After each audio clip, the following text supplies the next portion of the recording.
Hello दोस्तों, मैं हूं वीरेन, अहमदाबाद गुजरात से। दोस्तों, मैं कोई डॉक्टर नहीं हूं और ना ही किडनी के बारे में मुझे बहुत सारा डिटेल में नॉलेज है, लेकिन मैं ये वीडियो किडनी के बारे में इसलिए बना रहा हूं क्योंकि मेरी भी किडनियां 1.5 साल पहले फेल हुई थी। मैंने भी 1.5 साल डायलिसिस करवाए हुए हैं और अभी 2 महीने पहले ही मैंने ट्रांसप्लांट किया हुआ है। मेरे भैया ने मुझे किडनी डोनेट की थी। तो दोस्तों, मेरे बहुत सारे एक्सपीरियंस है क्योंकि जब मैं डायलिसिस में था तब मैंने आयुर्वेदिक भी इस्तेमाल किया था। ऑल्टरनेट थेरेपी में मैंने नेचुरोपैथी यूज़ किया है, एक्यूप्रेशर किया है, मसाज थेरेपी भी ली है। बहुत सारे लोगों से मैं मिला हूँ, बहुत सारे पेशेंट से मिला हूँ, बहुत सारे डॉक्टर से मिला हूँ और दूसरे जो किडनी फेलियर के पेशेंट हैं, दूसरे सारे जो लोग हैं जिन्होंने ट्रांसप्लांट कराए हुए हैं, वो बहुत सारे लोगों से मैं मिला हूँ। सबके एक्सपीरियंस मैंने सुने हैं और इसलिए बहुत सारे प्रॉब्लम्स जो ये डिसीज़ के रिलेटेड, जो ये रोग के रिलेटेड है, वो सब मैंने जाने हैं, सुने हैं, समझे हैं। इसलिए मैंने ये वीडियो बनाया हुआ है ताकि आपकी किडनी फेल है या आपके फैमिली में, रिलेटिव्स में, फ्रेंड्स में किसी की किडनी फेल है तो ये वीडियो की इन्फॉर्मेशन आप सबको बहुत काम में आने वाली है। इसलिए मैंने ये वीडियो आपको इन्फॉर्मेशन देने के लिए बनाया हुआ है। तो दोस्तों, सबसे पहले जब मुझे एक MBBS डॉक्टर ने बोला कि आप अपने रिपोर्ट करवा लो, तब जब मैंने अपने रिपोर्ट सबसे पहली बार करवाया तब मेरा क्रिएटिनिन आया 19 और हीमोग्लोबिन आया 5। तो सबसे पहले उन्होंने मुझे बोला कि कोई किडनी स्पेशलिस्ट डॉक्टर को दिखाओ, कोई नेफ्रोलॉजिस्ट को दिखाओ। जब मैं नेफ्रोलॉजिस्ट को दिखाने गया, जब मैंने अपने रिपोर्ट्स दिखाए जहाँ पे क्रिएटिनिन 19 था और हीमोग्लोबिन 5 था, तब सबसे पहले उन्होंने बोला कि ऑन द स्पॉट डायलिसिस करवाना पड़ेगा। मुझे डायलिसिस करवाया गया एडमिट करा के और 3 दिन में 3 बार डायलिसिस करके 10 से 15 किलो वजन मेरा कम किया गया। यानी कि जो एक्सेस पानी था, जो ज़्यादा पानी बॉडी में आ चुका था, वो निकाला गया। 3 बार डायलिसिस कराया गया और हीमोग्लोबिन बहुत कम था, यानी कि 5 था, इसलिए मुझे 3 यूनिट ब्लड चढ़ाने पड़े। उसके बाद जब 3 दिन डायलिसिस हुए, उसके बाद मेरे किडनी की सोनोग्राफी कराई गई और वो किडनी की सोनोग्राफी देखने के बाद डॉक्टर ने मुझे बोल दिया कि मेरे दोनों किडनियाँ फेल है, मुझे लाइफ टाइम डायलिसिस करवाना पड़ेगा या फिर ट्रांसप्लांट कराना पड़ेगा।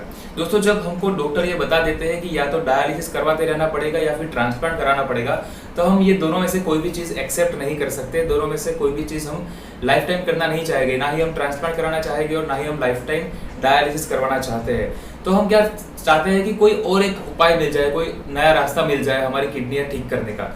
तब या तो हमें कोई बता देता है या फिर कहीं ना कहीं से हमें पता चलता है, जैसे कि इंटरनेट से मुझे पता चला था कि आयुर्वेदिक में इसका उपचार है, आयुर्वेदिक से किडनियाँ चालू हो सकती है। तो मुझे भी जब पता चला कि आयुर्वेदिक से किडनियाँ स्टार्ट हो सकती है, मैंने इंटरनेट पे बहुत सारा सर्च किया और बहुत सारी जगह से मुझे जानने को मिला कि आयुर्वेदिक से किडनियाँ स्टार्ट हो सकती है। तो मैं भी बहुत रिलैक्स हो चुका था कि कोई बात नहीं, 3 महीना या 6 महीना मैक्सिमम सब परहेज फॉलो करना पड़ेगा। आयुर्वेदिक की जो भी दवाई होगी मैं ले लूँगा, लेकिन डायलिसिस से और ट्रांसप्लांट से बच जाऊँगा। तो मैंने क्या किया, बहुत सारा सर्च चालू किया और बहुत सारे आयुर्वेदिक डॉक्टर कौन से अच्छे हैं वो सब देखना शुरू किया, लोगों की राय लेना शुरू की और उसके बाद 2-3 अलग अलग आयुर्वेदिक डॉक्टर को मिला और फिर मैंने आयुर्वेदिक ट्रीटमेंट स्टार्ट की। तो आयुर्वेदिक में सबसे पहले क्या होता है कि आयुर्वेदिक डॉक्टर हमें बहुत सारे रिस्ट्रिक्शन दे देते हैं खाने पीने के, ये खाना है, वो नहीं खाना है, ये पीना है, वो नहीं पीना है। उसमें से ज़्यादातर क्या होता है कि मुझे सारे आयुर्वेदिक डॉक्टर ने प्रोटीन लेने को बंद कर दिया था। मैंने दूध तक पीना बंद कर दिया था। प्रोटीन जिस भी चीज़ से मिलता था, जो भी खाने से मिलता था, वो सारा बंद करवा दिया गया। ठीक है, तो उससे प्रॉब्लम क्या क्रिएट हुआ कि मेरे बॉडी में जो और भी चीज़ें चाहिए होती थी वो नहीं मिल रही थी। यानी कि बॉडी के किडनी के अलावा दूसरे जो पार्ट्स होते हैं उनको भी प्रॉब्लम होने लगा। ठीक है, और प्रोटीन नहीं मिलने की वजह से हीमोग्लोबिन फिर भी कम होता चला गया। ठीक है, हर 2 महीने में मुझे ब्लड चढ़ाना पड़ता था, फिर भी मेरी एनर्जी डाउन हो जाती थी क्योंकि प्रोटीन में नहीं ले रहा था।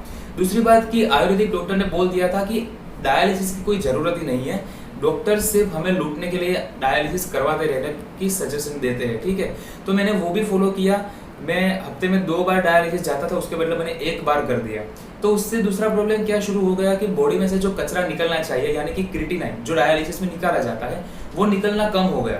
इसलिए वो कचरा हमारे बॉडी में सभी पार्ट्स में घूमता रहता है, तो दूसरे जो ऑर्गन होते हैं, दूसरे जो अंग होते हैं, उनको भी प्रॉब्लम होना शुरू हो जाता है। ठीक है, जो पानी ज़्यादा बढ़ जाता है शरीर में, वो भी डायलिसिस में निकाला जाता है। तो मैंने डायलिसिस कम कर दिया, इसकी वजह से प्रॉब्लम उसमें भी बढ़ने लगी और सबसे ज़्यादा प्रॉब्लम होती है, सांस फूलने लगती है। अगर आपके ध्यान में कोई है या आप ऐसे करते हो कि डायलिसिस स्किप करते हो, कम कराते हो किसी के बोलने की वजह से, तो सबसे पहले प्रॉब्लम ये होता है कि सांस फूलने लगती है, क्योंकि जो ज़्यादा पानी बढ़ जाता है शरीर में वो सबसे पहले चला जाता है सीने में या फिर हार्ट में भर जाता है। तो बहुत ही सीरियस प्रॉब्लम होते हैं। मेरे पास 2 बार ऐसे बहुत सीरियस प्रॉब्लम हो चुके हैं। मेरी सांस फूलने लगी थी डायलिसिस के दौरान और ऑक्सीजन लेना मैंने कम कर दिया था, ऑक्सीजन अंदर आना ही बंद हो गया था। बहुत सीरियस प्रॉब्लम हो गया था 2 बार और जैसे कि मैंने मौत देख लिया हो।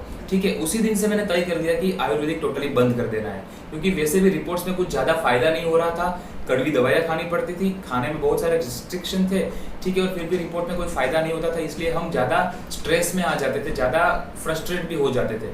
तो जब ये प्रॉब्लम हुई सांस फूलने की, जब मैंने मौत देख लिया, उस दिन मैंने डिसाइड किया कि आज से आयुर्वेदिक टोटली बंद कर देना है। तभी से मैंने रेगुलर डायलिसिस में जाना शुरू कर दिया।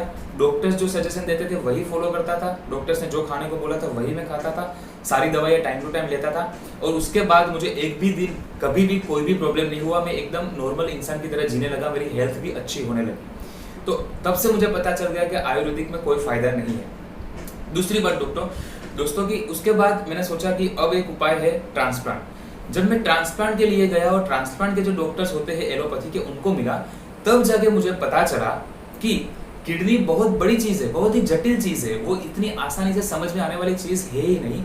किडनी में क्या प्रॉब्लम है, किडनी के क्या फंक्शंस है, वो समझने के लिए बहुत सारा नॉलेज चाहिए, बहुत सारी स्टडी चाहिए, बहुत सालों का एक्सपीरियंस चाहिए, बहुत सारा रिसर्च चाहिए, और ये सब सिर्फ और सिर्फ एलोपैथी के डॉक्टर्स करके बैठे हैं। बहुत सालों का अभ्यास करते हैं, स्टडी करते हैं, बहुत सारा रिसर्च करते हैं, और ये रिसर्च करने के बाद ही उन लोगों ने ये नतीजा निकाला है कि बंद हुई किडनी चालू नहीं हो सकती। अगर आयुर्वेदिक के डॉक्टर बोल देते हैं कि नीम के पत्ते लेने से या फिर ये कड़वी दवाई लेने से किडनियाँ स्टार्ट हो सकती है, तो एलोपैथी डॉक्टर ने वो नीम के पत्ते में से जो चीज़ मिलती है बॉडी को, वही चीज़ की दवाइयाँ बना के हमको दी होती। लेकिन वो ये नतीजे तक पहुंच चुके हैं कि बंद किडनियां चालू नहीं हो सकती, इसीलिए हमें ट्रांसप्लांट का सजेशन दिया जाता है, क्योंकि उन लोगों ने सालों का एक्सपीरियंस किया हुआ है, सालों का रिसर्च किया हुआ है। ठीक है, एलोपैथी के जो डॉक्टर्स होते हैं उनके नॉलेज के आगे, उनके रिसर्च के सामने आयुर्वेदिक डॉक्टर्स का नॉलेज जीरो के बराबर है। वो लोगों का कोई स्टडी नहीं है, किडनी किस तरह से काम करती है वो तक आयुर्वेदिक डॉक्टर्स ने नहीं समझा है। सिर्फ कड़वी दवाइयाँ लेने से, बहुत सारे रिस्ट्रिक्शन फॉलो करने से, परहेज फॉलो करने से बंद किडनियाँ स्टार्ट नहीं हो सकती। दोस्तों मैं ये नहीं कहता कि आयुर्वेदिक कहीं पे भी काम नहीं आता। कुछ रोगों में या कुछ छोटी मोटी बीमारियों आयुर्वेदिक काम कर जाता है, लेकिन हमें प्रैक्टिकल सोचना चाहिए कि किडनी के बंद नेफ्रॉन्स कभी भी चालू नहीं हो सकते। कोई भी आयुर्वेदिक दवाई ले लो, कोई भी ऑल्टरनेट थेरेपी, नेचुरोपैथी ले लो, एक्यूप्रेशर ले लो, मसाज थेरेपी ले लो, कोई भी ले लो, बंद किडनियाँ चालू नहीं हो सकती। इसलिए आयुर्वेदिक में जाने के बाद या कोई भी ऑल्टरनेट थेरेपी में जाने के बाद अपनी बॉडी बिगाड़ने से अच्छा है रेगुलर डायलिसिस करवाओ। डायलिसिस में जो फॉलो करना चाहिए वो फॉलो करो। जो लोग स्टडी करके बैठे हैं, बड़े बड़े डॉक्टर्स, उनकी बात मानिए, क्योंकि वो लोग रिसर्च करके बैठे हुए हैं। दूसरे किसी के बातों में मत आइए, कोई भी अलग अलग एक्सपेरिमेंट मत कीजिए। दोस्तों ये हमारी बॉडी है, कोई लेबोरेटरी नहीं कि चलो ये खा लेते हैं शायद किडनी चालू हो जाए, चलो ये मान लेते हैं शायद किडनी चालू हो जाए। एक्सपेरिमेंट नहीं कर सकते, क्योंकि किडनी के साथ साथ बाकी सारे पार्ट्स में भी बहुत सारे प्रॉब्लम्स होते हैं।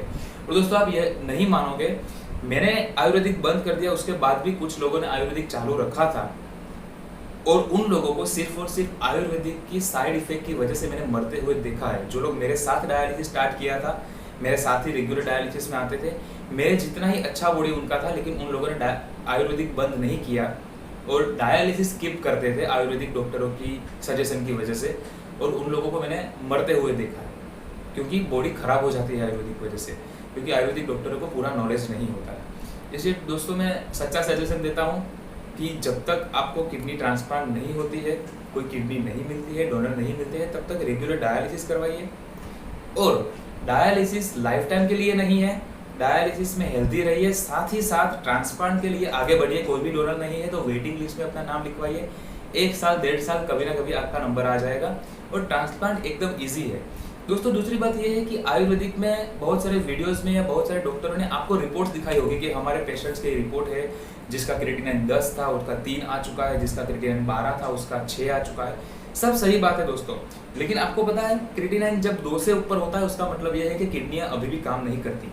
और मैंने कोई भी आयुर्वेदिक फॉलो करते हुए पेशेंट का रिपोर्ट में क्रिएटिनिन 2 से नीचे नहीं देखा।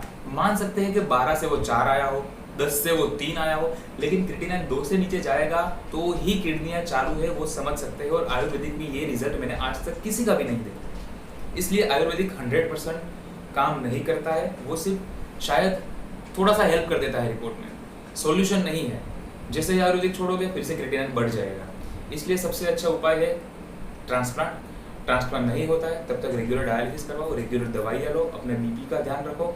दोस्तों डायलिसिस में क्या ध्यान रखना है वो भी मैंने एक वीडियो बनाया हुआ है, ये वीडियो के बाद आपको सजेशन में वो वीडियो दिख जाएगा, वो भी वीडियो देख लीजिए। डायलिसिस में क्या ध्यान रखना है और डायलिसिस कराते हुए भी आप किस तरह से नॉर्मल इंसान की तरह हेल्दी रह सकते हो, उसके ऊपर मैंने वीडियो बनाया हुआ है। दूसरा, ट्रांसप्लांट की प्रोसेस के बारे में ये भी एक वीडियो हमने बनाया हुआ है, ट्रांसप्लांट कितना ईजी है वो सब भी समझाया हुआ है। मेरे खुद के ट्रांसप्लांट को सिर्फ 2 महीने हुए हैं और मैं आप सबके सामने इतना हेल्दी दिख रहा हूँ। आज ही नहीं, ट्रांसप्लांट के सिर्फ 10 दिन के बाद में इतना ही हेल्दी था। कोई ज़्यादा टफ प्रोसेस नहीं है, बहुत ईजी है ट्रांसप्लांट। तो दोस्तों मेरा सजेशन मानिए, ऑल्टरनेट थेरेपी बंद कीजिए, रेगुलर डायलिसिस करवाइए, डायलिसिस में जो ध्यान रखना है वो रखिए, डॉक्टर्स के सजेशन मानिए और ट्रांसप्लांट की तरफ आगे बढ़िए। थैंक यू सो मच दोस्तों।